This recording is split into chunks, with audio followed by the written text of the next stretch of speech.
नहीं, पड़ोसी कह दिया, फिर पड़ोसी और कौन? नहीं, नहीं, नहीं। जब मैं एक बात बोलता हूँ कि हम एक छत के नीचे रहते हैं, जुमले तो वो छोड़ रहे हैं।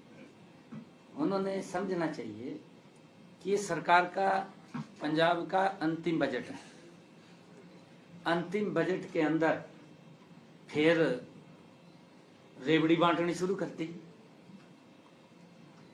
हमारी सरकार ने, हमने एक बात कही थी, आप लोगों के बीच में कही थी, मैंने सभी पत्रकारों के बीच में, मैं आज भी बोल रहा हूं, उस बात को रिपीट कर रहा हूं। हमने कहा था परिवार की सभी महिलाएं, और फेसिस की बात करी थी या नहीं करी थी? हमने कहा था कि जिन परिवारों की इनकम 1 लाख रुपए है पहले उनको दिया जाएगा। इस बजट के अंदर मैंने फिर 180 कर दिया।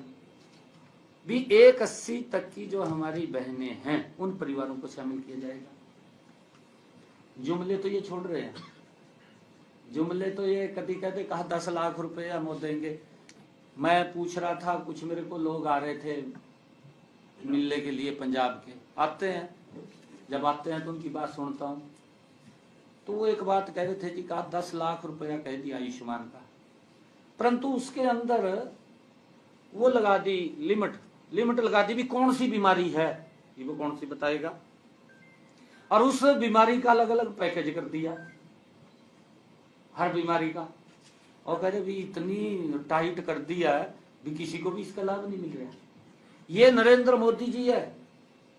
मैं ये बताना चाहता हूं, मैंने उनको पूछा, किसी को उसका लाभ नहीं मिला अभी तक, परंतु हरियाणा के अंदर जब से आयुष्मान चिरायु योजना लागू हुई है, 27 लाख लोगों ने इस योजना के तहत अपना इलाज कराया। 27 लाख लोगों।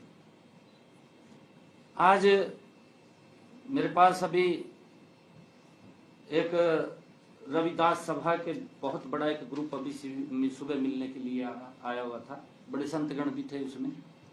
मैं उनसे बात कर रहा था, मैंने उसके अंदर भी ये बात कही है उनसे, 2014 से पहले ये अगर सोचा है किसी ने, ये नरेंद्र मोदी जी ने गरीब व्यक्ति के बारे में सोचा है कि व्यक्ति इलाज के लिए पैसे के अभाव के कारण परिवार से बिछुड़ जाता था।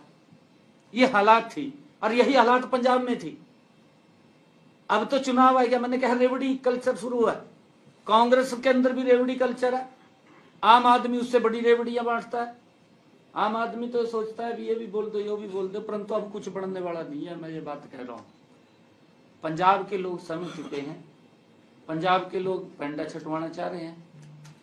मैं तो एक बात जरूर कहना चाहूंगा, कल महिला दिवस था, मैंने सभी महिलाओं को बधाई दी, और मैंने आपको ये बताया भी है, मैंने आपको बताया है कि कल हमने जो राशि जारी की है महिला दिवस के अवसर पर 1357 करोड़ रुपया जारी किया हरियाणा के अंदर। कल महिला दिवस के ऊपर महिलाओं को हमने दिया। और दूसरी तरफ क्या था आपने दिखाया, क्या था बताइए आप? सर वो प्रोटेस्ट कर रहे थे कांग्रेस। नहीं, महिलाओं के साथ क्या हुआ? अरे हॉस्पिटल में एडमिट है वो। आप जानकारी नहीं आपने रखी है, जानकारी रखनी चाहिए क्या हालात किया महिला दिवस के ऊपर। दुर्भाग्यपूर्ण है ये। महिलाओं को जहां सम्मानित करने की बात होती है, वहां पर महिला दिवस के ऊपर इस प्रकार का। ये पंजाब के लोग देख रहे हैं, पंजाब के लोग अब बात में नहीं आने वाले हैं। मैं तो कई बार एक बात सुनाता हूं, और वो बात अगर आप कहें तो आपके बीच में चले तो है, लेट ना हो जाए फिर। मैंने कई बार सुनाई है, कई बार सुनाई है। अब तो कुछ नहीं बचा है इसके पास। जो चीज थी वो तो केजरीवाल जहां तक लूट कर ले गया। एक तो खाली घोषणा है यहाँ, कोई मांगता है कहा 2 लाख दे दो, कहा 10 लाख का ले जाएगा, और लेने देने तो नहीं कुछ भी है, कुछ नहीं है जब बचा। हर व्यक्ति तंग है, कर्मचारी तंग है, वहां का किसान तंग है, महिलाएं तंग है, मैं तो देख रहा था किस तरीके से जबरदस्ती महिलाओं को बैठा करके उनके इंटरव्यू लिए जा रहे थे, क्योंकि सरकार का दबाव है वहां पूरा, एक एक पत्रकार के ऊपर दबाव है। मैं इसलिए बोलता हूं दबाव तो, क्योंकि जब मैं कार्यक्रम करने के लिए जाता हूं, मेरा एक कार्यक्रम 3 जगह शिफ्ट होता है। भाई हम ये लोकतंत्र है, ऐसा तो ना करिए। एक तो इतना ज्यादा कर दिया कि जहां मेरा कार्यक्रम था उस टेंट को भी फाड़ दिया। टेंट को फाड़ने के बाद वहां की जमीन फाड़ दी, तो जेसीबी बुलाएगा भी यहाँ दोबारा भी न लगा सका। ये हालात करते हैं, परंतु पंजाब के लोग आप समझ रहे हैं, मोदी जी के नेतृत्व में, मोदी जी की नीतियों से प्रभावित हैं, और पंजाब के लोगों को मालूम है आने वाले समय के अंदर भारतीय जनता पार्टी नरेंद्र मोदी जी ही पंजाब को नंबर 1 का सूबा बनाएगा, जिस प्रकार से हम हरियाणा का बना रहे हैं। हरियाणा के अंदर नरेंद्र मोदी जी के नेतृत्व में कितनी योजनाएं चल रही हैं। अगर एक किसान की ही हम बात करें, किसान को हम कितनी योजनाएं दे रहे हैं। प्रधानमंत्री किसान सम्मान निधि, प्रधानमंत्री फसल बीमा योजना, प्रधानमंत्री जो हमने भावांतर भरपाई दे रहे हैं किसान को, और प्रधानमंत्री कृषि सिंचाई योजना। कितनी योजनाएं किसानों तक पहुंचाने का काम हमारी सरकार कर रही है। पंजाब के अंदर तो एक भी नहीं। हमने अभी वृद्धावस्था पेंशन वो देने का काम किया है, 3200 रुपए कर रहे हैं। अब इसने घोषणा की थी कि मैं 2500 रुपए करूंगा, अब तक नहीं करी। ये बजट भी चला गया, बजट भी चला गया आपके सामने। ये वहां का बुजुर्ग भी देख रहा है। ये वहां के बुजुर्ग की जो लिमिट इन्होंने लगा रखी वो 60,000 रुपए है, हमारे यहाँ 3 लाख रुपए है। ये 60,000 रुपए में कितने का आएंगे? और वो भी 1,000 रुपए उनको मिलते नहीं है, 6-6 महीने घूमते रहते हैं बुजुर्ग।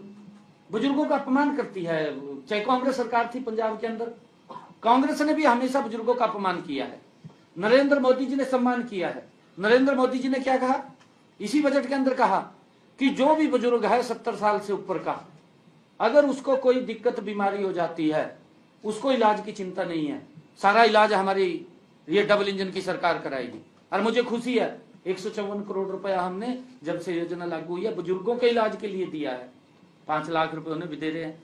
अब माँ बाप को चिंता नहीं है, परिवार को चिंता नहीं है कि भाई बुजुर्ग को अगर बीमार हो गया, कोई दिक्कत आएगी कि परिवार को इलाज कराना पड़ेगा, उसके ऊपर निर्भर नहीं। ये सम्मान है बुजुर्ग का कि सरकार चिंता कर रही है कि अगर कई बार दिक्कत घर में आ जाती है, बुजुर्ग को समझ लेते हैं, परंतु सरकार बुजुर्गों के सम्मान के अंदर मजबूती से खड़ी है। कांग्रेस ने अपमानित किया बुजुर्गों को, और अब आम आदमी भी कर रही है। उनको जो बोल करके उनको सम्मान नहीं दिया। कहाँ कहाँ, ये तो रमलू वाली कहानी याद है, कांग्रेस इसकी